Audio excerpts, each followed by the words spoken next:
देखो स्टूडेंट, आज क्लास में हम लोग 4 एडिटोरियल्स पे चर्चा करने वाले हैं। 81 देखो निसार है। निसार मतलब नासा, इसरो, बताओ, अपर्चर रेडार। रेडार जानते हो ना, रेडार का मतलब क्या होता है? कोई चीज़ को देना और रिसीव करना। अरेंजिंग एंड क्या होता है, क्या बोलते हैं उसको? RADAR। बताओ तो, बताए तो है तुम लोग को साइंस एंड टेक्नोलॉजी में। अरेंजिंग एंड डिटेक्शन, समझ गए नहीं? यानी कि जो बैड यूज़ करेगा, चमगादड़, चमगादड़ भी तो रेडार ही यूज़ करता है स्टूडेंट। सोनार भी तो रेडार ही टेक्नोलॉजी यूज़ करता है, समझ गए ना? तो जो निसार का है, आखिर ये देखो, ये प्रोजेक्ट बहुत पुराना था, 2014-15 के आसपास का प्रोजेक्ट है। दोनों मिल के काम कर रहा था, समझे? यही दो बैंड जो हम लोग बात किए थे कल भी, S बैंड और L बैंड, ये दो बैंड यूज़ करता है इसमें। ये दो बैंड और कुछ नहीं, फ्रीक्वेंसी से रिलेटेड है। जैसे आज हम लोग अभी जस्ट थोड़ी देर पहले पढ़े ना कि 5G टेक्नोलॉजी में दोनों ही बैंड यूज़ होता है, लो फ्रीक्वेंसी भी, हाई फ्रीक्वेंसी भी। इस तरह ये भी फ्रीक्वेंसी को ही डिनोट करता है, L बैंड और S बैंड, ठीक है? और दोनों अलग अलग बैंड है, एक बैंड यूनाइटेड स्टेट्स का है, एक तुम्हारा इंडिया का है। तो दोनों ने बेहतरीन काम किया है। काम करने के बाद अभी इंडिया को बोला कि जी लीजिए, बना के इंडिया को दे दिया, और इंडिया बहुत जल्दी लगाने वाला है। फ़ायदा क्या होगा? फ़ायदा ये होगा कि जितना भी हमारा अर्थ से रिलेटेड जो भी हमें चाहिए, डेटा चाहिए, वो हमें पता चल जाएगा। क्यों हमें अर्थ से रिलेटेड डेटा क्यों चाहिए? और इसको लो अर्थ ऑर्बिट में रखा जाएगा। पहले तो ये समझो, लो अर्थ ऑर्बिट में इसको रखा जाएगा। लो अर्थ ऑर्बिट जानते हो, टेक्निकल तरीके से कहे तो 200 से लेके कितना तक? 2000 तक। हाँ, कभी 180 भी बोलते हैं। इसमें दिया गया 150 और 40, एक ही बात है, कोई बात नहीं। यदि स्टैंडर्ड माना जाए तो 200 से लेकर 2000 तक। एक जियो सिंक्रोनस और जियो स्टेशनरी भी होता है 3600 किलोमीटर ऊपर, सॉरी 3600, 1000 ही है ना? अच्छा 36, वही बोलना चाहते थे। 36,000 खुश, 36,000 किलोमीटर ऊपर जियो सिंक्रोनस और जियो स्टेशनरी दोनों ही। देखो ये यहाँ तुम्हारा, तुम लोग का बेस चाहिए यहाँ पे, इस मॉडल को, इस एडिटोरियल को समझने के लिए, ठीक है? क्योंकि बहुत बड़ा एडिटोरियल है, उसमें बहुत कुछ है। रेडार का मतलब क्या है, पैसिव, एक्टिव, ये सभी चीज़ पढ़ेंगे, ठीक है? उसका देखो 82 देखो, एंजल टैक्स। अब एंजल टैक्स तुम लोग जानते ही हो, जो स्टार्टअप है उसके ऊपर जो टैक्स लगता है, that is called angel tax. अब सरकार क्या बोल रही है? पहले देखो, यदि बाहर से इन्वेस्टमेंट होता था, बाहर से मान लो कि फॉरेन कंट्री का FDI आया इसमें स्टार्टअप में, तो उसके ऊपर टैक्स नहीं लगता था, क्योंकि डोमेस्टिक जो इन्वेस्टर होते थे उसी के ऊपर टैक्स लगता था पहले। इस बार के बजट में ये कह दिया गया कि नो, यदि बाहर से भी पैसा आ रहा है, FDI आ रहा है कोई स्टार्टअप में, और वो स्टार्टअप अनलिस्टेड है, तो बिल्कुल उसके ऊपर टैक्स लगेगा। तो थोड़ा ह्यू और क्राइम मच गया इस चीज़ को लेके, ठीक है? तो जितने भी स्टार्टअप है, जो अर्ली स्टेज वाले जो स्टार्टअप है, वो बोले कि नो नो, ऐसा तो नहीं होना चाहिए था। अब सरकार क्या अपना दलील दे रही है, और सरकार की दलील 100% करेक्ट है। तो समझेंगे ये चीज़ क्या है।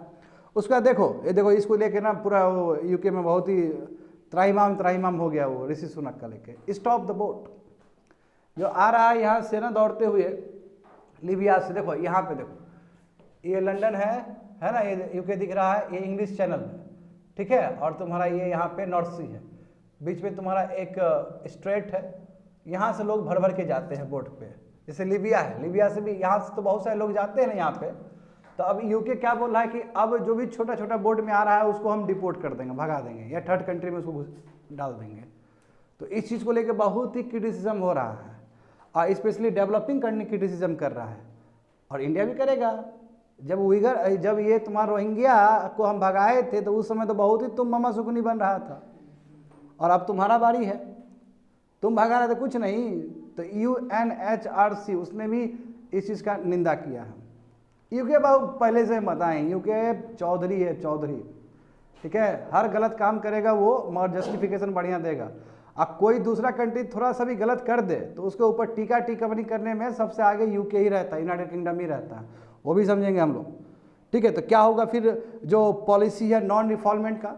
देखो UK तो पूरी तरीके से ट्रीटी भी साइन किया है रिफ्यूजी का, तो उसमें नॉन रिफॉल्वमेंट वाला प्रिंसिपल था ना, कि कोई भी कंट्री से भाग के आए और यदि उस कंट्री में उसका जान का खतरा है तो आपको शरण देना होगा। तो वो क्या भूल गया तुम? तो सवाल उठ रहा है UK के ऊपर, ठीक है? लास्ट में देखो, यहाँ पे भी तुमको वेस्टर्न कंट्रीज का करतूत नजर आएगा। लीबिया में क्या हुआ? 2 सेंट्रल पावर है, एक इस तरफ, एक वेस्ट तरफ, ठीक है? दोनों है, और वहाँ पे भी दोनों को अलग अलग कंट्री का सपोर्ट है, तो पूरा क्योस मच गया। देखो याद करो तुम लोग अरब स्प्रिंग जो 2010-2011 में स्टार्ट हुआ था, और जिसकी वजह से जो ऊपर का जो कंट्री है ये वाला, इजिप्ट भी तबाह, तुनिसिया से निकला लीबिया खत्म, इजिप्ट खत्म, और फिर बाकी यमन भी बर्बाद हो गया। और लीबिया लगभग 13-14 साल तक स्थिति खराब है लीबिया का। इसमें क्या रीज़न है? देखो वेस्ट जो है ना, वेस्ट बाबू ऐसा है कि कहीं पे भी जाके बर्बाद कर देगा, डेमोक्रेसी के नाम पे कहीं पे भी बर्बाद कर देता है। सद्दाम हुसैन का क्या हुआ, अफगानिस्तान में क्या हुआ, क्या हम नहीं जानते हैं क्या वेस्ट ने क्या किया? ठीक है, ये सभी चीज़ हम लोग इंटरनेशनल रिलेशन पढ़ने वाले हैं इस क्लास में। Let's start the class. 81 GS paper 3 science and technology. Science and technology developments and their applications and effects in everyday life, achievements of Indians in science and technology, indigenization of technology and developing new technology। ठीक है, ये तुम्हारा Indian express में आया था, ठीक है, 7 फरवरी को, ये मार्च में आया है, इसमें दिया गया है। तो देखो यहाँ समझते हैं निसार से क्या समझते हैं हम लोग। निसार सही बात है, नासा और इसरो का जॉइंट वेंचर है, किसमें? अपर्चर रडार सैटेलाइट में। समझ रहे हो ना, यानी कि ये रडार सैटेलाइट दोनों ने मिलकर किया था। 2014 में एग्रीमेंट साइन हुआ था दोनों के बीच में, और फाइनली बन के हमें भारत को मिला है ये चीज़। दोनों ने मतलब दोनों ने बना के भारत को सौंपा है। कितना केजी का होगा? देखो 2800 केजी का सैटेलाइट होगा। ये दोनों बैंड का यूज़ करेगा। बात किए थे ना हम लोग एल बैंड और एस बैंड। अब कैसे इसको समझोगे?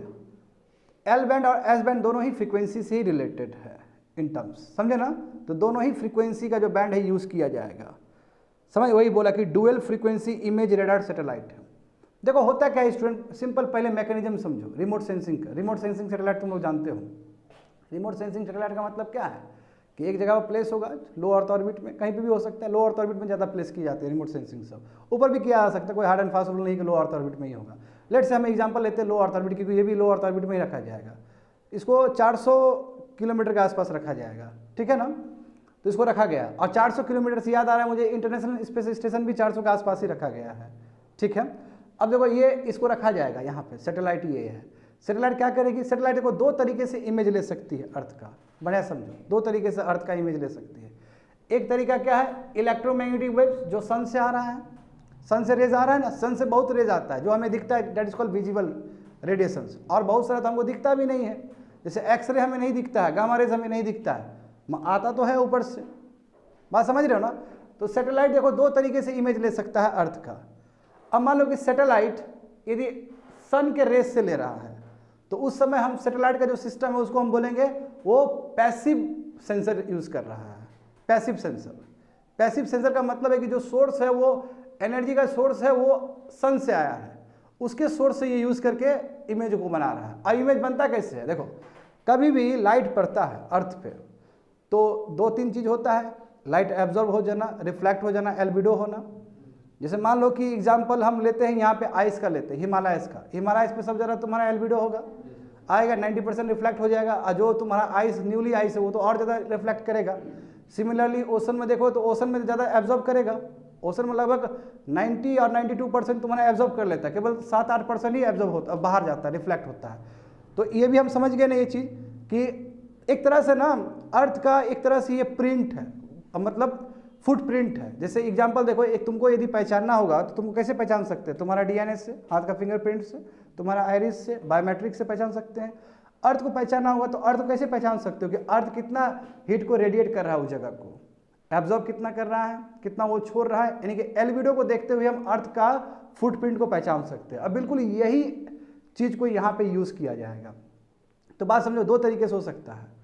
दो तरीका क्या है? जो सन से रेज आ रहा है, जैसे सन से रेज आया तो अर्थ पे गया, अर्थ का बहुत सारा जाएगा, फिर रिफ्लेक्ट होगा। जब रिफ्लेक्ट होगा तो यहाँ पे कैप्चर हो जाएगा। जब कैप्चर हो जाएगा तो पता चल जाएगा कि फिगर क्या बना वहाँ पे, फिगर क्या बना पता चल जाएगा ना, क्योंकि रेडिएशन जा रहा है और रेडिएशन को यदि रिफ्लेक्ट होकर आ रहा है तो कैप्चर हो गया तो तुमको दिखेगा लाइट।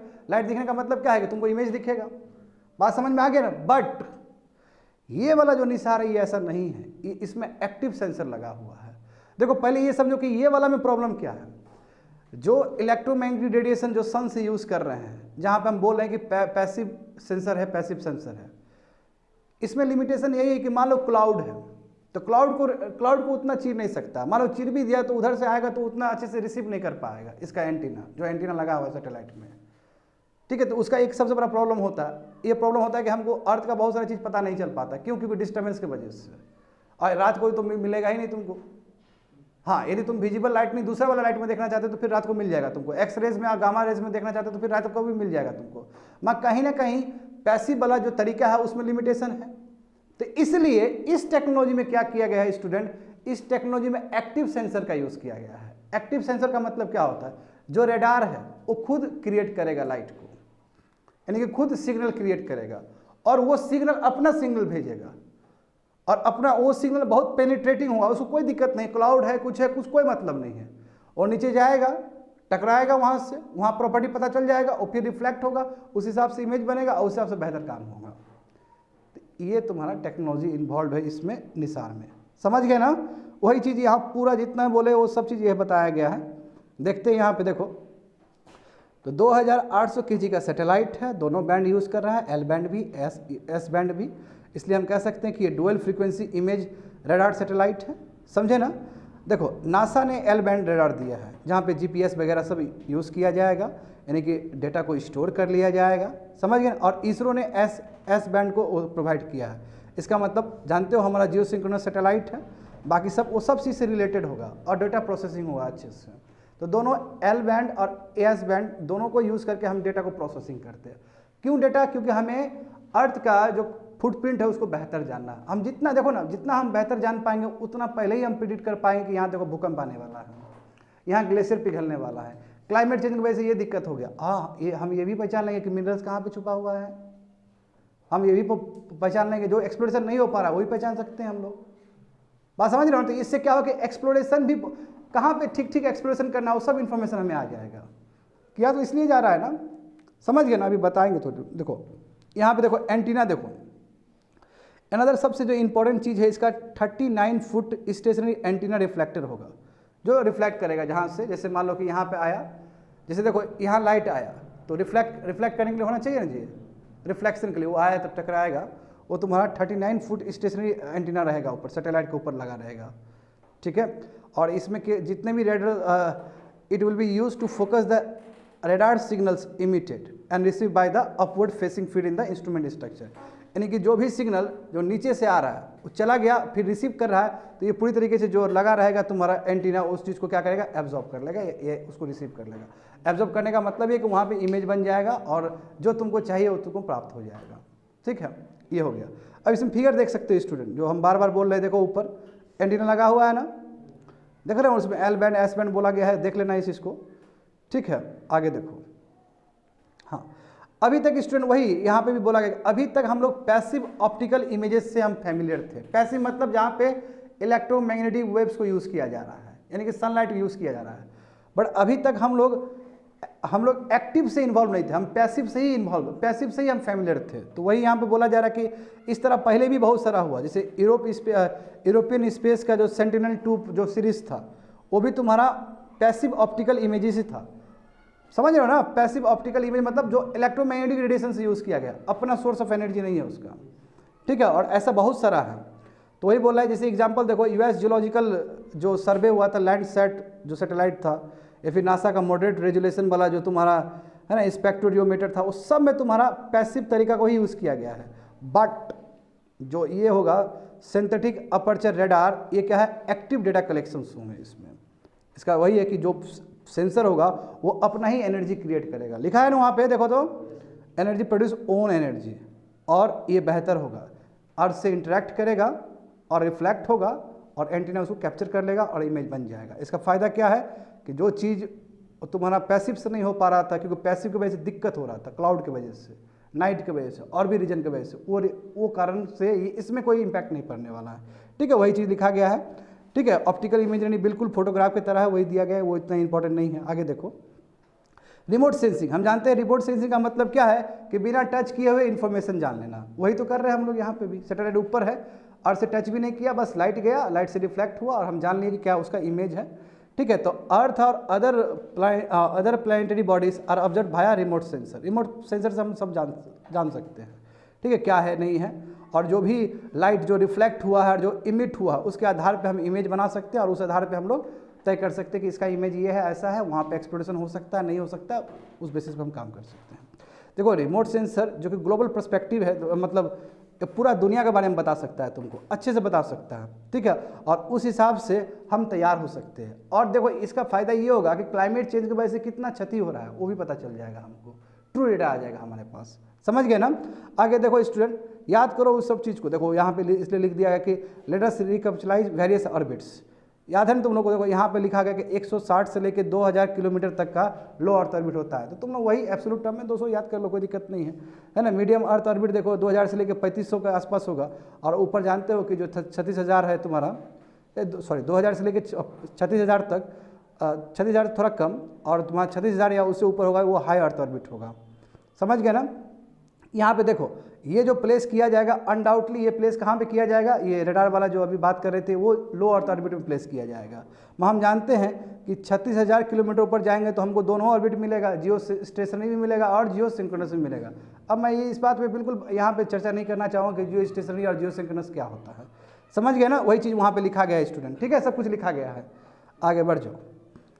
तो all the things on the earth reflect, देखो सही बात है, वही चीज़ जो हम लोग बात की है अभी, जितने भी चीज़ है या तो अर्थ रिफ्लेक्ट करेगा, या तो एब्जॉर्ब करेगा, या एनर्जी ट्रांसमिट करेगा, यही ना हो सकता है जी। हम जानते हैं कि जो प्राइमरी सोर्स ऑफ एनर्जी है वो हमारा सन है, ठीक है, जो सैटेलाइट यूज़ करेगा सन का एनर्जी को ही यूज़ करेगा, इसलिए हम पैसिव सेंसर का बात करते हैं, पैसिव तरीका का बात करते हैं। जिस अमाउंट में सन एनर्जी रिफ्लेक्ट होंगे वो डिपेंड करता है कि उस वहाँ का सरफेस कैसा है, यानी कि वहाँ पे सरफेस कैसा है उस हिसाब से एल्बिडो तय होगा। 90% एल्बिडो है तो पक्का पता कर लेंगे हम स्टूडेंट कि कहाँ से वो रिफ्लेक्ट होकर आया है, हिमालय से या आइस ग्लेशियर से। यदि मान लो केवल 7% ही 8% ही आया तो हम समझेंगे कि रिवर बॉडी से आया है, ठीक है, इस हिसाब से हमारा हो जाएगा। तो वही देखो वही चीज़ बताया गया है, स्नो में देखो 90% है, ओशन में मात्र 6% है, ठीक है। एंड व्हेन एनर्जी से एब्जॉर्ब, जब एनर्जी एब्जॉर्ब होता है इट इज री इमिटेड, फिर रिमिटेड होता है तुम्हारा, और उसका लॉन्गर वेवलेंथ होता है। लॉन्गर वेवलेंथ मतलब क्या, फ्रीक्वेंसी कम होना। तो कहीं ना कहीं ये जो फ्रीक्वेंसी वेवलेंथ है, इसी दोनों कैरेक्टरिस्टिक्स से हम पता कर लेंगे कि वहाँ पे है क्या, वहाँ पे क्या क्या चीज़ अवेलेबल है। क्योंकि देखो ऐसे मुश्किल है जाना, हर जगह विजिट करना, क्योंकि एक तो बैड टेरेन का दिक्कत होता है, नहीं जा सकते ना। देखो ना क्या हुआ, उत्तराखंड में इतना बाढ़ आया, लोग मर गए, कहाँ रेस्क्यू हो पाया, नहीं हो पाया, वो तो मुश्किल है, तो टेरेन की वजह से नहीं हो पाता है। बट इस तरह का यदि सैटेलाइट आ जाए तो हम सब कुछ देख सकते हैं अच्छे से। देखो वही चीज़ वहाँ पे लिखा गया है कि जितने भी चीज़ है अर्थ में, या तो वो रिफ्लेक्ट करेगा, एब्जॉर्ब करेगा, या एनर्जी को ट्रांसमिट करेगा, सही बात है ना, और अलग अलग वेवलेंथ होगा, और उसी वेवलेंथ के हिसाब से हम इमेजेस को डिराइव कर लेंगे वहाँ पे। क्योंकि हम जानते हैं कि ईच और एवरी सरफेस जो अर्थ का है उसमें यूनिक स्पेक्ट्रल फुटप्रिंट है, यानी कि जहाँ ज़्यादा लाइट एब्जॉर्ब हुआ, बात समझो, कोई एल्बिडो कम है और पक्का ओशन बॉडी होगा। तो कहीं ना कहीं कोई भी चीज़ अर्थ में पाया जाता है वो तुम्हारा अर्थ का एक तरह से फुटप्रिंट है, समझ गए ना। और उस चीज़ को हम इस्तेमाल करके इमेजेस बनाएंगे। देखो इससे क्या हुआ कि बहुत अलग अलग तरह का रॉक है, मिनरल टाइप से, वो भी पता चल जाएगा हमें, समझ गए ना। तो number of spectral band detected by a given instrument in a spectral resolution determine how much differentiation a researcher can identify between materials, यानी कि जितना डेटा होगा और उतना कंपेयर करेंगे, और जितना कंपेयर करेंगे उतना ही बेटर जान पाएंगे कि नीचे और क्या क्या है, कैसे कैसे काम किया जाए इसके बारे में, ठीक है। आगे देखो, अब यहाँ पे जो हम लोग चर्चा कर चुके हैं, पैसिव सेंसर क्या होता है, एक्टिव सेंसर क्या होता है। देखो वही लिखा गया है, सेंसर मतलब कोई भी इंस्ट्रूमेंट जो कि तुम्हारा सैटेलाइट के साथ अटैच है या एयरक्राफ्ट के साथ अटैच है, और जो कि सन के एनर्जी को यूज़ कर रहा है। सन ही जा रहा है, सन ही टकरा रहा है, सन का रेज ही टकरा रहा है, और उसी लाइट को यूज़ कर रहा है, समझे ना, डेट्स कॉल्ड पैसिव सेंसर, समझ गए ना। वही चीज़ सब कुछ वही लिखा गया है, पढ़ सकते हो वहाँ पे जाके। पैसिव सेंसर मतलब रेडियोमीटर्स हो सकता है या स्पेक्ट्रोमीटर हो सकता है। अभी जैसे बात करिए ना हम लोग नासा का या सेंटिनल-2 सीरीज़, उसमें भी तुम्हारा पैसिव सेंसर ही यूज़ हुआ था स्टूडेंट, ठीक है। और देखो बहुत सारा पैसिव सेंसर, देखो विजिबल रेडिएशन में भी काम आ सकता है, इंफ्रारेड में भी, थर्मल में भी, जैसे बताए थे ना अभी, माइक्रोवेव में, यानी कि एक्स रेज में भी यूज़ हो सकता है, गामा रेज में भी हो सकता है यूज़। आगे देखो, मैं ये सेंसर देखो, this sensor make land and sea surface temperature, सब पता कर लेगा, वेजिटेशन, क्लाउड, एरोसल प्रॉपर्टीज सब। अब मोस्ट पैसिव सेंसर जो है वो पेनिट्रेट नहीं कर पाता है क्लाउड कवर को, जो मान लो कि बहुत डेंस क्लाउड कवर है उसको पेनिट्रेट नहीं कर पाएगा, वो नहीं जाएगा, या फिर वो नीचे से रिफ्लेक्ट होकर आ रहा है तो वहाँ पहुँच नहीं पाएगा, तो हमें फिगर नहीं जान पाएंगे हम नीचे का, ठीक है, ये प्रॉब्लम है इसका। तो इसलिए स्टूडेंट आगे देखो, इसलिए हमें चाहिए एक्टिव सेंसर का। एक्टिव सेंसर बेहतरीन है, क्योंकि एक्टिव सेंसर का मतलब ही है कि अब रेडार अपना ही एनर्जी को यूज़ करेगा, और वो इतना खतरनाक एनर्जी होगा, इतना खतरनाक सिग्नल होगा कि क्लाउड हो कि कोई भी ऑब्स्ट्रक्शन हो उसको चीरते हुए जल चल जाएगा, और वहाँ से कलेक्ट होके वो वहाँ पे एंटीना में रिसीव होगा और इमेज बन जाएगा। समझ गए ना? वही चीज़ सब लिखा गया है। देखो इस तरह का जो सेंसर है वो एरोसोल हो, फॉरेस्ट स्ट्रक्चर हो, प्रेसिपिटेशन, विंड, आइस हो, टोपोग्राफी हो, सब का इंफॉर्मेशन कलेक्ट कर सकता है अपनी लाइट से। ठीक है, तो सिंथेटिक अपर्चर रेडार क्या है फिर देखो, अब समझ गए ना? तो अब देखो इसके बारे में, क्योंकि मामला तो SAR का है ना, रेडार सब समझ गए होगे, पैसिव एक्टिव ये हो गया। अब यहाँ पे देखो जितने, अब इन्वायरमेंटल मॉनिटरिंग करना, अर्थ रिसोर्स मैपिंग, मिलिट्री सिस्टम, इसके लिए हमें हाई रेजोल्यूशन चाहिए होता है। हाई रेजोल्यूशन मतलब जैसे देखते हो ना, कई फोटो जूम करोगे तो फट जाता है, और कई फोटो इतना बेहतरीन होता है कितना भी जूम करो फिर भी बेहतर रहता है। तो हाई रेजोल्यूशन मतलब बेहतर जूम वाला उसका रहेगा पावर, और बढ़िया से तुमको दिखाएगा। समझ गए ना? तो ये जो सिंथेटिक अपर्चर रेडार है इसमें बहुत ज़्यादा हाई रेजोल्यूशन होता है और ब्रॉड एरिया को कवर करता है। ये होप सो समझ में आ गया हो तुम लोग को। ये देखो, ये नाइट में भी या फिर तुम्हारा इंक्लीमेंट वेदर, यानी कि जिस दिन वेदर ख़राब है, चाहे वो मानसून हो, है ना, या बारिश हो रहा हो, या क्लाउडी डे हो, और हर समय इरेस्पेक्टिव ऑफ वेदर कंडीशन ये यूज़ हो रहा होता है। इसका एडवांटेज ये है कि लॉन्ग रेंज प्रोपेगेशंस हैं, ठीक है, और इसमें कॉम्प्लेक्स इन्फॉर्मेशन को हम प्रोसेस कर सकते हैं, और बेटर हाई रेजोल्यूशन इमेजरी हम प्रोड्यूस कर सकते हैं। समझ रहे हो स्टूडेंट? तो इसका बहुत फ़ायदा है। आगे देखो ये वही बोला गया है कि ये इमेजिंग कैपेबिलिटी बेस्ट है इसका। ये ऐसे दूसरा का क्या था, उसका प्रॉब्लम क्या था तुम्हारा कि उसके बाद दिक्कत हो रहा था, लाइट ठीक से पास नहीं हो रहा था, वही सब चीज़ लिखा गया। आगे देख लो निसार, देखो वही बोला कि निसार तुम्हारा नाइट और इंक्लीमेंट वेदर कहीं भी काम आ सकता है, यही इसका ऑब्जेक्टिव है। ये मैं बता चुका हूँ तुम लोग को कि अब इससे फ़ायदा क्या हुआ कि जब निसार ऑपरेट हो जाएगा भारत में, अभी तो हैंड ओवर कर दिया गया इंडिया को, है ना, अभी लास्ट पेज है, जब इंडिया को हैंड ओवर कर दिया गया तो अब फ़ायदा क्या है कि जो भी अर्थ सरफेस में जो चेंजेस आ रहे हैं, है ना, वो चीज़ के बारे में हम जान पाएंगे, इसका कंसिक्वेंस क्या होगा वो भी जान पाएंगे। जो भी नेचुरल डिजास्टर होता है, वल्केनिक इरप्शन, अर्थक्वेक, लैंडस्लाइड, उसके बारे में हम जान पाएंगे, पहले से प्रेडिक्ट कर पाएंगे।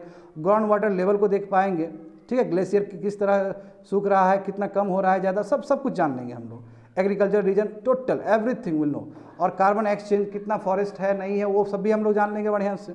ठीक है, देखो हिमालय जिस तरह तुम्हारा पिघल रहा है उसके बारे में जान सकते हैं, लैंड स्लाइड प्रोन एरियाज, या जो भी कोस्ट लाइन में जो चेंजेस आ रहा है सब भी के बारे में। कहने का मतलब इंडिया के लिए एक तरह से वरदान होने वाला है, और इंडिया को बहुत फ़ायदा होगा इस चीज़ का, और इंडिया बिल्कुल इस चीज़ का अच्छे से इस्तेमाल करेगा तो बहुत फ़ायदा होने वाला। और हम शुरू से ही हम जान लेंगे कि ऐसा प्रॉब्लम होगा, समझ गए? तो इसलिए दिया गया है निसार, पढ़ लेना अच्छे से एक बार, मेन बता दिए हैं, इससे आगे नहीं जाएगा, ठीक है ना, कॉम्प्रिहेंसिव भी कवर किया है। आगे देखो 82 देखो GS paper 3 economic development, effects of liberalisation on the economy, changes in industrial policy and their effects on industrial growth. ये बिजनेस लाइन में आया था 13 मार्च 2023 को। अब यहाँ पे देखो, उससे देखने से पहले फिगर देख लो, जाओ तो यहाँ पे एंजल टैक्स कॉन्ड्रम, ये देख लो, ये वाला हाँ, आएगा पेज निकालो, देखो इसमें समझो, पहले ये समझ जाओगे, सब समझ जाओगे। अब स्टार्टअप है, ठीक है, देखो यहाँ पे इधर देखो जरा, स्टार्टअप है। स्टार्टअप यदि मान लो कि स्टार्टअप अनलिस्टेड है, या तो लिस्टेड हो सकता है, अनलिस्टेड हो सकता है, तो मान लो कि स्टार्टअप अनलिस्टेड है, उसके ऊपर टैक्स लगेगा। अरे मतलब वो लिस्टेड नहीं है, सरकार से रजिस्टर्ड नहीं है, लिस्टेड नहीं है। और जैसे देखो एग्जांपल, जितने भी शेयर मार्केट में होता है वो सब लिस्टेड होता है। शेयर मार्केट में जो भी, चाहे वो प्राइवेट प्लेयर हो, चाहे प्राइवेट लिमिटेड हो, या फिर पब्लिक लिमिटेड हो, वो सब लिस्टेड होता है। शेयर मार्केट में सभी लिस्टेड होते हैं, ठीक है। तो स्टार्टअप का एक पहचान है कि अनलिस्टेड हो, अनलिस्टेड के ऊपर लगेगा टैक्स, एंजल टैक्स।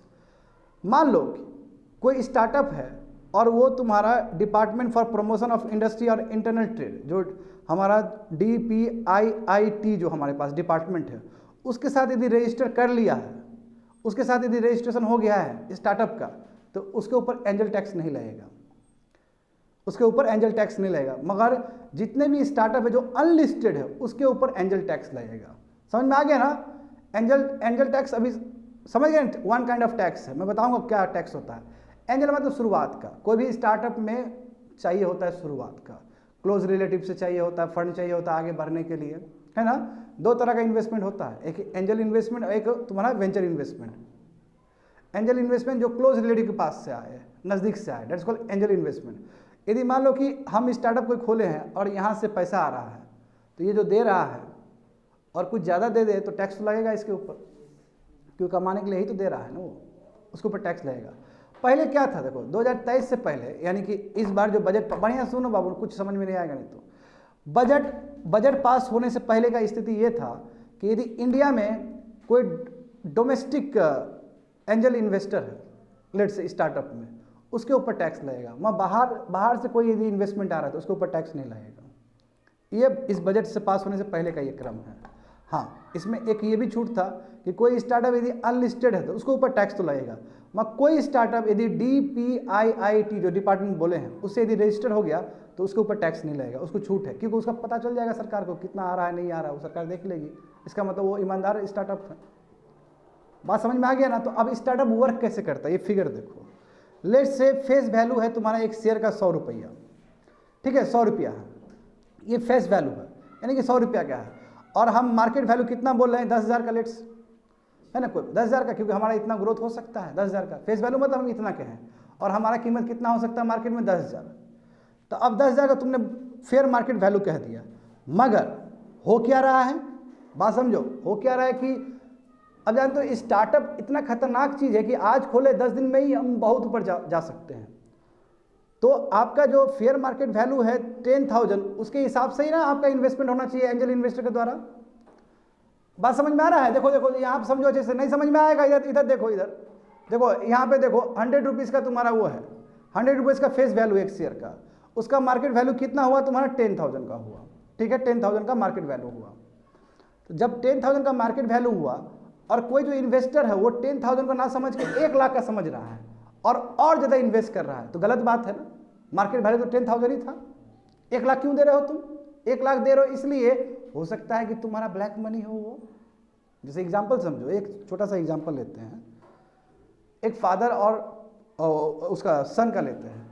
फादर और सन है, सन बोला कि स्टार्टअप करेंगे, सन बोला स्टार्टअप करेंगे, उसका जो फेस वैल्यू था स्टार्टअप का 100 रुपया था, मार्केट वैल्यू तुम्हारा 10,000 था, ठीक है। फादर के पास ढेर सारा पैसा है, फादर क्या बोला कि बाबू कोई दिक्कत नहीं है, 10,000 तुम्हारा फेयर मार्केट वैल्यू नहीं है, तुम्हारा 1 लाख है, और वो समझ के और ज़्यादा पैसा दे दिया, 5% शेयर खरीदने के लिए 2 करोड़ रुपया दे दिया, जबकि 2 करोड़ डिजर्व नहीं करता है, मुश्किल से वो 20 लाख डिजर्व करता है, ज़्यादा दे दिया ना। तो ज़्यादा देगा तो जो एक्स्ट्रा दे रहा है, मान लो कि उसको देना था 20 लाख देना था, उसने दे दिया 2 करोड़, तो 2 करोड़ में 20 लाख काटो, 1 करोड़ 80 लाख, 1 करोड़ 80 लाख के ऊपर टैक्स लगेगा, फिर सरकार लेगी।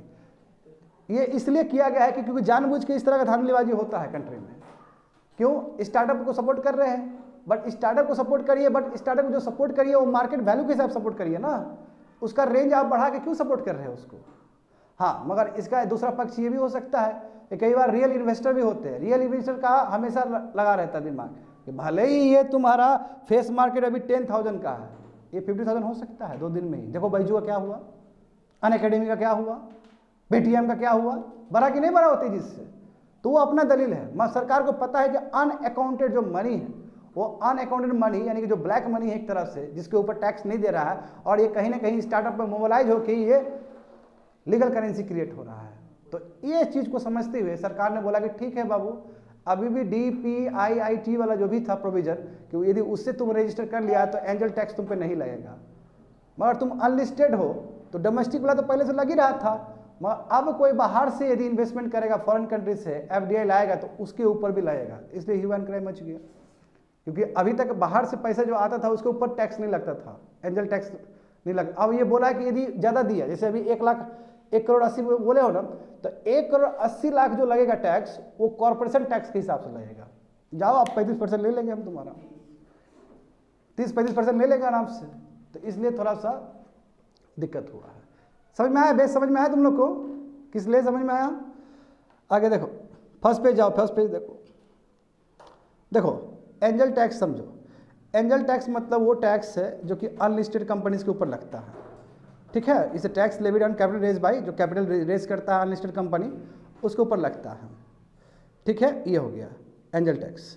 अब देखो ये जो टैक्स प्रोविजन था इंट्रोड्यूस किया गया था 2012 में ही किया गया था, और अप्रैल 2013 से लागू भी हो गया। इनकम टैक्स एक्ट 1961 है, उसके अंतर्गत ये बोला गया था कि फेयर मार्केट वैल्यू है उतना ही होना चाहिए, यदि उससे ज़्यादा दिए तो फिर आपको इनकम टैक्स पे करना पड़ेगा, अलग आपको फाइन लगेगा, जो हम अभी बात किए हैं। ठीक है, ये फिगर जानते हो तुम लोग, बात कर चुके हैं हम। तो व्हाट इज द ऑब्जेक्टिव, आखिर इस तरह का क्यों लाए थे कि अधिक हो जाए, जैसे अभी 1,80 हो जा रहा था ना एक्स्ट्रा, इस पर टैक्स लगाने की क्यों जरूरत है, क्योंकि वही है कि देखो अनअकाउंटेड मनी को यूज़ किया जाता है। ठीक है, अपना ही घर का आदमी रहता है और जो फेयर मार्केट वैल्यू उसके कंपेयर में ज़्यादा दे देता है, ज़्यादा बढ़ा के दे दिया जाता है, ये रीज़न है। तो चेंजेस प्रपोज क्रिएटेड, आप देखो जिस तरह का चेंज किया है अभी सरकार ने, बोला है कि बाहर से जो पैसा आएगा उसके ऊपर भी टैक्स लगेगा, इसकी वजह से बहुत सारे स्टार्टअप में दिक्कत हो गया। अभी भी स्टिल स्टार्टअप जो तुम्हारा DPIIT में रजिस्टर किया है उसको एंजल टैक्स नहीं लगेगा उसके ऊपर, वो स्टिल अभी सेम कंटिन्यू है, समझ गए ना। तो सच जो एलिजिबल स्टार्टअप है तुम्हारा उसको घबराने की जरूरत नहीं है, मगर जो अनरजिस्टर्ड स्टार्टअप है उसके ऊपर तो मार पड़ गया फिर। तो आप देखो यहाँ से दो ही चीज़ हो सकता है, या तो इस तरह का नहीं होगा 1 लाख जो 1,80,000 बोले ये चीज़ नहीं होगा, जो फेयर है फेयर पे ही जाएगा, या फिर जो अनलिस्टेड है वो रजिस्टर्ड हो जाएगा DIPPT से, दो ही चीज़ हो सकता है, समझ गया ना, वही चीज़ बताया है। यदि इस पे काम करोगे तो जो भी बाहर से स्टार्टअप आ रहा है, FDI जो इन जनरल आ रहा है उस पर असर पड़ सकता है, क्योंकि FDI आएगा उसके ऊपर टैक्स लगा दोगे तो काहे आएगा FDI, फिर वो थोड़ा डिस्करेज हो जाएगा। तो ये तुम्हारा जो प्रपोज है इस बार के बजट में रखा गया था, फाइनेंस बिल 2023 में, समझ गए ना। अब देखो मगर एक प्रॉब्लम है, नीचे देखो ये सब जितना है सब बता चुके हैं तुम लोग को, कि वो पहले देखो लिखा गया वहाँ पे, पहले क्या था तुम्हारा, पहले तुम्हारा जितने भी रेसिडेंट इन्वेस्टर्स पे लगता था टैक्स, यानी कि एंजल इन्वेस्टर जो डोमेस्टिक है। अभी क्या है कि जो नॉन रेसिडेंट इन्वेस्टर यानी कि बाहर से होंगे उसके ऊपर लगेगा। ठीक है, ये हम लोग बात कर चुके हैं। मगर सबसे बड़ा प्रॉब्लम क्या है, सबसे बड़ा फेमा में प्रॉब्लम है। फेमा जानते हो तुम लोग, फॉरेन एक्सचेंज मैनेजमेंट एक्ट जो है हमारा, देखो उसमें ये प्रॉब्लम है। जैसे मान लो कि बुक वैल्यू है तुम्हारा 70 का, चलो फेयर मार्केट वैल्यू 100 हो गया, जैसे अभी देख रहे थे ना कि 100 का था तो 10,000 हो गया, इट्स ओके। मान लो कि 70 का था और मार्केट वैल्यू आपने शेयर का कितना लगाया, 100 लगाया, मगर जो फ्लोर प्राइस है फेमा के हिसाब से वो तो 135 है। क्या होता है 135, इसका मतलब देखो फॉरेन कंट्री वाले लोग के लिए ना ये जो मार्केट प्राइस 100 है, हमारे लिए 100 है, वो मार्केट प्राइस हमारे लिए 100 है और फॉरेन कंट्री वाले के लिए वो 135 है, तो उसके लिए तो ज़्यादा है। तो ये जो डिस्क्रिपेंसी है आपका फेमा एक्ट में, उसको पहले चेंज करना पड़ेगा आपको, ये पूरा लागू करने के लिए। नहीं समझ में आया तुम लोग को, यहाँ पे देखो कहता, यहाँ पे देखो 100 है, ठीक है 100 है और उसका मार्केट वैल्यू कितना हुआ, 10,000 हुआ। मैं इंडियन मार्केट में वैल्यू हुआ, फॉरेन के हिसाब से देखोगे तो फॉरेन के हिसाब से यदि 100 तुम्हारा मार्केट वैल्यू है तो 135 होगा फेमा एक्ट के हिसाब से। तो ये 10,000 अब 10,000 नहीं रहेगा, वो तुम्हारा 14,000 15,000 हो जाएगा। तो उसके ऊपर ये सेम रूल लगाओगे कि आप 10,000 नहीं देकर आप 1 लाख दे रहे हो, बीच का जो 90,000 कटेगा उसके ऊपर लगाओगे, तो ये तो यहाँ पे बैठेगा नहीं, कुछ गैप रह जाएगा ना, कुछ गैप रहेगा कि नहीं रहेगा, कुछ गैप रहेगा, 35 रुपये का गैप रहेगा यदि हम सिंगल टर्म में बात करें। क्योंकि देखो 100 इंडिया में है, 135 बाहर के हिसाब से, तो 35 का जो एरर रह जाएगा उस पहले एरर को ठीक करना होगा, यानी कि फेमा को पहले ठीक करना होगा, तब जाके ये ट्रू लेवल पे हम लोग इंप्लीमेंट कर सकते हैं। वही चीज़ लिखा गया है वहाँ पे, समझ में आ गया ना, पढ़ लेना उसको अच्छे से। आगे देखो 83 समझो, अब तो इंटरनेशनल रिलेशन आया है, देखो यहाँ पे 83 समझ में आ गया ना, वही लिखा गया है। अब यहाँ देखते हैं GS paper 2 international relation, effect of policies and politics of developed and developing countries on India's interest and Indian diaspora. ये देखो हिंदू पेपर में आया था, 22 मार्च को आया था स्टूडेंट। तो समझते हैं स्टॉप द बोट, ठीक है, बोट को स्टॉप करो, बाहर के लोग नहीं आए अंदर, ठीक है, इस तरह का नारा है यूके के द्वारा, है ना। तो देखो यहाँ पे क्योंकि ऋषि सुनक जो आए थे, प्राइम मिनिस्टर जो बने थे ना, तो इन्होंने बोला था कि हम काम करेंगे इसके ऊपर, बाहर से जो आते हैं ना इसको हम बंद करवाएंगे, ठीक है। तो ये देखो बिल पास हुआ था यहाँ पे, और ये जो बिल यदि एक्ट में बन जाता है तो ये रेट्रोस्पेक्टिवली इफेक्ट होगा, 7 मार्च 2023 से ही लागू हो जाएगा। ये जानते हो रेट्रोस्पेक्टिवली होता है कोई भी एक्ट, आज 2 साल पहले भी, बस कुछ दिन पहले से ही लागू कर देगा। इसमें मामला क्या है कि ये स्ट्रिक्टर पॉलिसी है, जो भी SLM सीकर है जो भाग के आ रहा है दूसरा कंट्रीज से, जो बोल रहा है कि आपकी कंट्री में हम शरण लेना चाहते हैं, उसको बोलेगा भागो यहाँ से, कोई शरण नहीं है। अब देखो ना तुम लोग ब्रेक्जिट जानते हो ना, ब्रेक्जिट भी तो इसी तरीके से हुआ था कि हो क्या रहा था कि अब देखो ये यूरोप के अंदर था यूके, अब यूरोप के अंदर है यूके, तो ये यूके बोल रहा था कि मेरा जॉब खा जाता है यूरोप वाला, तो हट गया वो ब्रेक्सिट। तो वहाँ तो स्ट्रॉन्ग टेंडेंसी है ही ना, स्ट्रॉन्ग फीलिंग है कि बाहर का लोग आएगा हमारा जॉब खा जाएगा, हमारा रिसोर्सेज खा जाएगा, ठीक है। मैं ये देखो यूके आप संसद में पास कर रहा है, जब हमारा हम भेज रहे थे ये रोहिंग्या को, तो उस समय तो बहुत सबसे ज़्यादा वोकल यही था, यूके ही था उस समय, समझ रहे हो ना। तो आगे देखो इसमें क्या, regulating undocumented worker has been a sensitive political issue. देखो वहाँ पे पॉलिटिकल इशू बन गया है बहुत बड़ा ये, कि किस तरह इमिग्रेशन पॉलिसी चलाना है, ठीक है। अनडॉक्यूमेंटेड जो वर्कर्स है, एसाइलम सीकर्स है, ठीक है, ये बहुत सेंसिटिव इशू बन चुका है यूके के लिए और भी बहुत डेवलप कंट्रीज़ के लिए। जानते हो जर्मनी का भी था एक टाइम में, एंजेला मर्कल्स तो बहुत बड़ा दिल, ठीक है, वो बोली कोई बात नहीं, आ जाइए आ जाइए। हर कोई तो एंजेला मर्कल्स नहीं बन सकता, हर कोई नहीं बन सकता। इस चीज़ के लिए एंजेला मर्कल्स का बहुत क्रिटिसिज्म भी हुआ था जर्मनी में। अभी एंजेला मर्कल्स तो नहीं है, दूसरा है। तो अब हम जानते हैं कि यूरोप में क्या हुआ, फार वाला राइट चल रहा है, फार वाला पॉलिसी चल रहा है। हर कंट्री में ही हमारा कंट्री, हमारा रिसोर्सेज हम यूज़ करेंगे, ये वाला पॉलिसी हर जगह चल रहा है। समझे। यहाँ पे देखो तो इस तरह का जो एंटी इमिग्रेंट जो सेंटिमेंट्स, एक चीज़ तो हमको ब्रेक्जिट कैंपेन से दिखता है ये चीज़, ठीक है, और इसी की वजह से सत्ता हासिल हुआ है, इसके हाथ में आया है कंजर्वेटिव पार्टी का। कंजर्वेटिव पार्टी हर समय बात किया है कि इमिग्रेशन पॉलिसी स्ट्रांग होना चाहिए, क्यों, क्योंकि हमारा जो जॉब है ना, स्किल्ड वर्कर्स है, ठीक है, ये सब हमारा खा जाता है, ये वो दुनिया भर का चीज़। अब देखो जो एसाइलम सीकर है वो कहाँ से आ रहे हैं बेचारे, पेंडेमिक की वजह से, कोई पेंडेमिक की वजह से, अभी देखो यूक्रेन और रशियन कॉन्फ्लिक्ट हुआ कुछ, उसके वजह से भी, इकोनॉमिक डिस्ट्रेस, ड्रॉट कंडीशन, ये सब रीजन से ज़्यादातर अफगानिस्तान, ईरान और इराक से आ रहे हैं। अब ये जो भी कंट्री है, स्पेशली अफगानिस्तान, इराक, लीबिया, ये सब तो वेस्ट ने ही बर्बाद किया है, इफ़ यू रिमेंबर करेक्टली। अब मैं यहाँ पे थोड़ा सा कहानी बताना चाहूँगा तुम लोगों को, ठीक है। 3 कहानी हम रट के आए हैं। देखो पहला कहानी हम लोग देखते हैं 2001 का। 2001 में है ना, मिशन क्या, इंडोरिंग फ्रीडम, बताओ इतना बड़ा वर्ड लगाया है, ऑपरेशन, हाँ, मिशन इंडोरिंग फ्रीडम था। मतलब फ्रीडम को करने के लिए ना बहुत सारा कंट्री, 30 कंट्री आके अफगानिस्तान में हमला कर दिया। अभी क्या स्थिति है अफगानिस्तान का, जो उस समय था 2001 से पहले स्थिति बेटर था, अभी तो स्थिति और खराब हो गया अफगानिस्तान का। तो अफगानिस्तान की जब स्थिति खराब हो गया तो भाग के जब सीकर बन रहा है, एसाइलम सीकर, तो काहे नहीं दे रहा तुम ही बर्बाद किया था उसको। दूसरा देखो 2003 का, 2003 में सदाम हुसैन के ऊपर आक्रमण हुआ है ना, उस समय 18 कंट्री, 18 कंट्री सब आया था सदाम हुसैन को कि हटो यहाँ से। अब सदाम हुसैन को हटाया, उसके बाद इराक तो कभी भी स्टेबलाइज ही नहीं हुआ, अभी तक इराक में प्रॉब्लम है। उसके बाद देखो लीबिया का भी यही है, इसके बाद लीबिया ही पढ़ने वाले हैं। लीबिया देखो, लीबिया क्या हुआ, अरब स्प्रिंग आया 2009-10 में आया, तो अरब स्प्रिंग से तुनिसिया में आया, मैं तुनिसिया बच गया, लीबिया तो बर्बाद हो गया, इजिप्ट तो बर्बाद हो गया, यमन तो बर्बाद हो गया, समझ रहे हो ना। और उस समय गद्दाफी थे, गद्दाफी भले ही डिक्टेटर था, गद्दाफी जानते हो, बहुत बड़ा हिस्ट्री है गद्दाफी का भी, चोर आदमी था वो, डिक्टेटर था वो, अपने जगह पे था। मैं उस समय जो वहाँ का जो पैरामीटर था, एजुकेशन का पैमाना, हेल्थ का पैमाना, वो बेटर था। अभी तो कंडीशन ही खराब है, वहाँ तो 2 पावर सेंटर है जैसे तुम्हारे यमन में है। तो कहीं ना कहीं वेस्ट बहुत बड़ा जिम्मेदार है, समझे, वेस्ट बहुत बड़ा जिम्मेदार है। आज जो एसाइलम सीकर का प्रॉब्लम हुआ है, कहीं ना कहीं वेस्ट कंट्रीब्यूट करता है इस प्रॉब्लम में, ठीक है, समझ गए ना स्टूडेंट। आगे देखो स्मॉल बोर्ड, अब देखो एक तुम्हारा इसके साथ समझौता हुआ लीबिया के साथ, रुवांडा के साथ हुआ। रुवांडा के साथ क्या हुआ कि जो स्मॉल बोर्ड में आता है लोग उसको भगा दो, और जो बड़ा बोर्ड में आता है उसको स्वीकार कर लो, इस तरह का।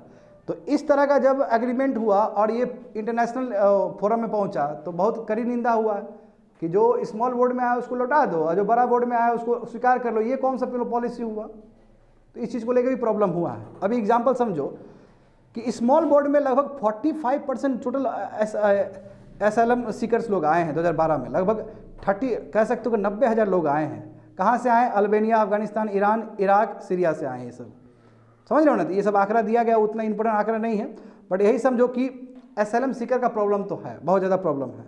आगे देखो ये किगाली का जो बताए थे, रुवांडा का, देखो यूके और रुवांडा ने एक मेमोरेंडम ऑफ अंडरस्टैंडिंग साइन किया था कि एसाइलम सीकर यदि यूके में आए तो वो लौटा देगा, ठीक है।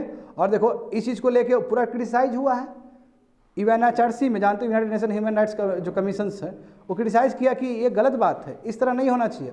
और दूसरी बात है कि जो LGBT कम्युनिटी के लिए भी ये एक तरह से डिस्क्रिमिनेटरी वाला काम कर रहा है यूके। यदि LGBT रहेगा तो उसके लिए भी ये डिस्क्रिमिनेट करेगा, भगा देगा ये वो।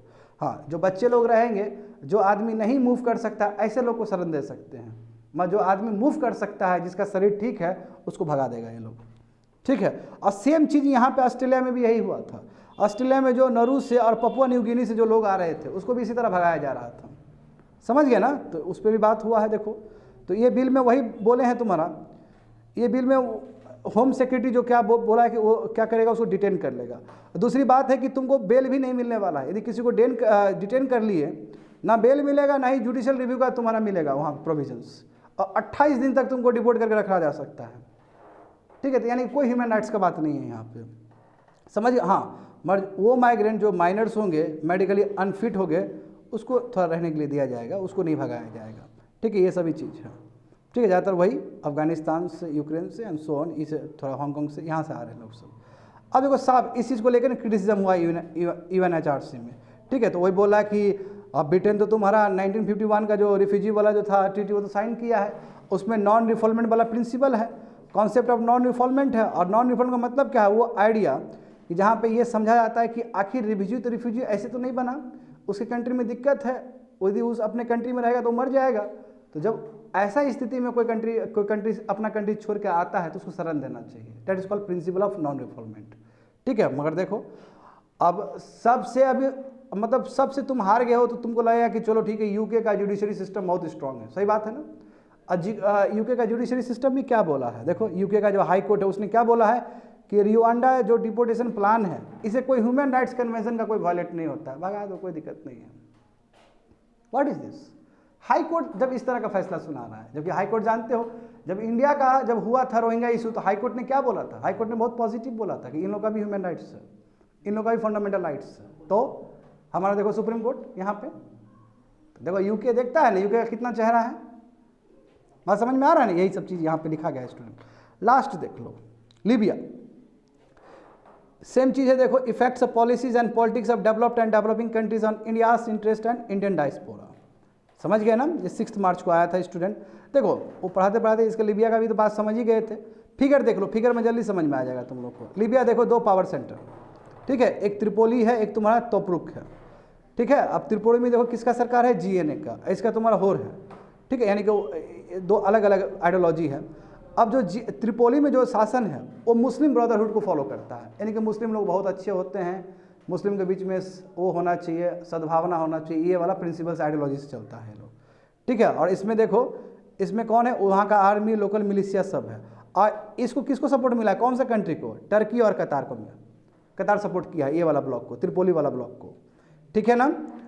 हाँ, त्रिपोली और मिस्ट्रा भी वो जगह वहीं का जगह है, सेंट्रल वाला जगह है। हुड देखो, तोब्रुक में देखो, हुड एडमिनिस्ट्रेशन ईस्ट और सेंट्रल और साउथ को कंट्रोल करके रखा है। और इसमें क्या है कि नो, इस्लाम में भी एक्सट्रीमिस्ट लोग होते हैं और इस इस्लामिक स्टेट से हमें लड़ना है, ये आइडियोलॉजी से बढ़ रहा है सेकंड वाला तोब्रुक। और इसको कौन सपोर्ट किया है? UAE सपोर्ट किया है, इजिप्ट है ना, इजिप्ट सपोर्ट करेगा क्योंकि बगल में है देखो। ठीक है, यूनाइटेड स्टेट्स एंड रशिया, देख रहे हो ना, यहाँ पे क्लैश कर गया ना, 2 ब्लॉक बन गया। बताओ, तुम तो गद्दाफी को हटा दिया, उसके बाद ये सब स्थिति है, तो कहाँ कंट्री एक सेंट्रलाइज हो पाएगा, कंट्री यूनिफाइड कहाँ से होगा? दोनों पावर स्ट्रगल हो रहा है।